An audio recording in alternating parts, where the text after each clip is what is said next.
The winter of 1837. In the winter of 1837, when the wind cut through skin like a blade and church bells tolled slowly beneath the fog, the small town of Doncaster, Pennsylvania, fell silent. An entire family, the Whitlocks, was found dead inside their home, surrounded by manuscripts that seemed to foretell in disturbing detail each of their deaths. Before we continue with this unsettling story, subscribe to the channel, ring the bell, and tell us in the comments from which city or country you're listening. We want to know how far this darkness has spread. Chapter 1. The Voices of Paper. The Whitlock story begins long before the tragedy. In 1821, Jonathan Whitlock, a man of English descent, acquired a vast stretch of land on the outskirts of Doncaster, a small town lost among forests, abandoned iron mines, and cold hills that seemed forever wrapped in mist. Jonathan was known as an educated man. He had studied theology and medicine in Philadelphia and kept a meticulous journal where he recorded every event,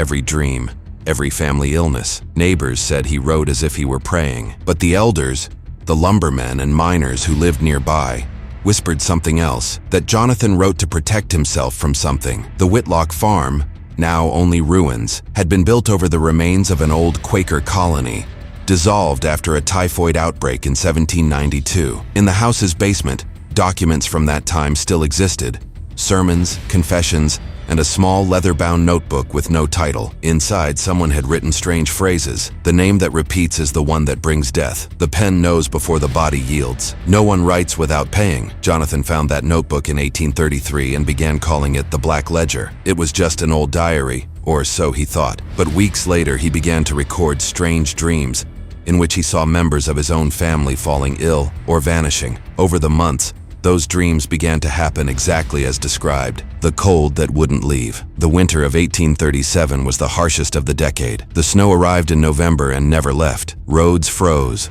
commerce ceased, and isolation began to corrode what remained of everyone's sanity in the region. The Whitlock family consisted of Jonathan Whitlock, 48, patriarch, self-taught physician, and compulsive diarist; Eleanor Whitlock, 44, wife and former teacher, known for her faith and fragile emotions; Mary Whitlock, 19, eldest daughter, pianist and tutor to the village children; Thomas Whitlock, 16, reserved son, who spent days reading and copying his father's manuscripts; Samuel Whitlock, 10, the youngest, sick since birth, rarely left his bed. Neighbors said the Whitlock house always had its curtains drawn. At night they saw dim lights moving from one room to another, and through the wind, they claimed to hear faint voices reading in unison. No one dared to go inside. Chapter 2.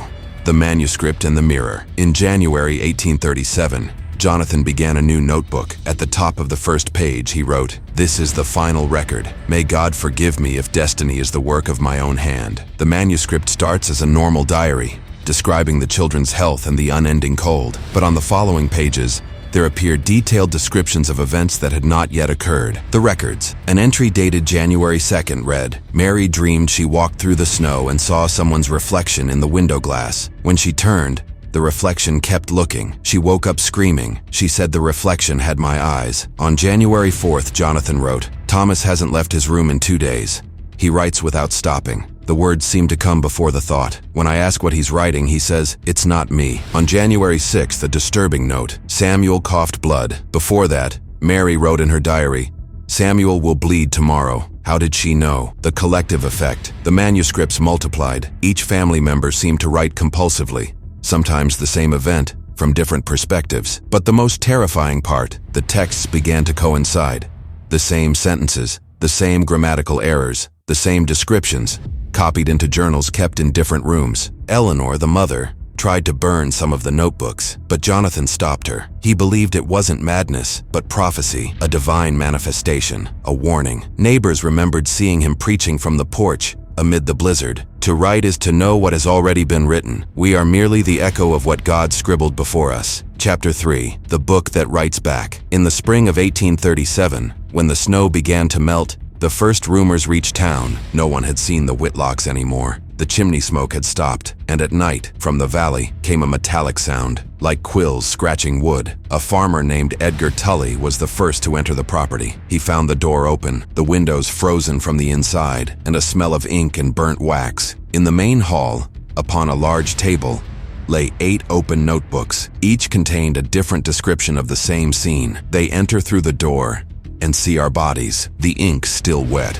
The pen falls, and there they were, Jonathan, Eleanor, Mary, Thomas, and little Samuel, all dead, seated as if they had written until their last breath. Jonathan's fingers still held the pen. The sheriff's report, dated March 12, 1837, stated, "No signs of struggle, no poisoning, bodies in writing position, eyes open, fixed, as if waiting for something from the paper." The mystery of the manuscripts. The notebooks were collected and taken to the local church. Reverend Absalom Pierce tried to read them, but claimed the words seemed to change with each reading. In a letter to the Bishop of Philadelphia, dated 1838, he wrote, "There are no possessions, no spirits. There is something more human, more terrible.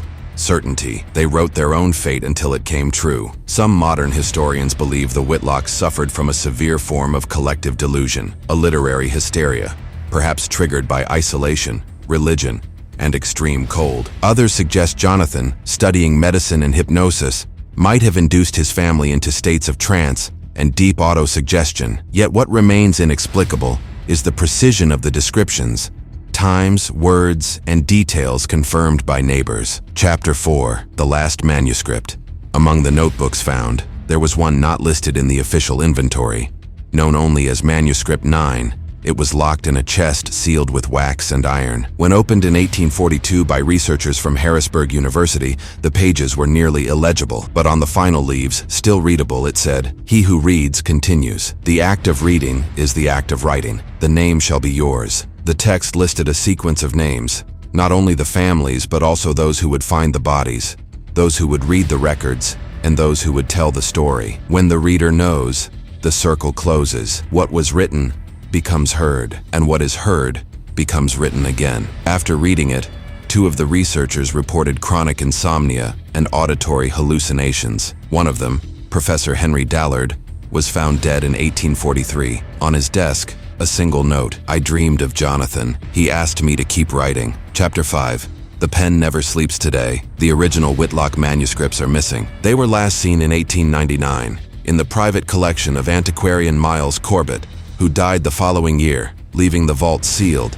It has never been opened. The Whitlock estate in Doncaster still stands, though locals avoid the place. Those who approach say they can hear the sound of a quill scratching wood from the ruins. In 1972, a group of Penn State students camped nearby to film a documentary about the case. During the night, they recorded a repeated whisper on tape, "Write us." The original audio was never released, and perhaps that's for the best. If this story sent chills down your spine, leave a like, subscribe, and share it with a friend who loves dark mysteries. Until our next descent into the shadows of history.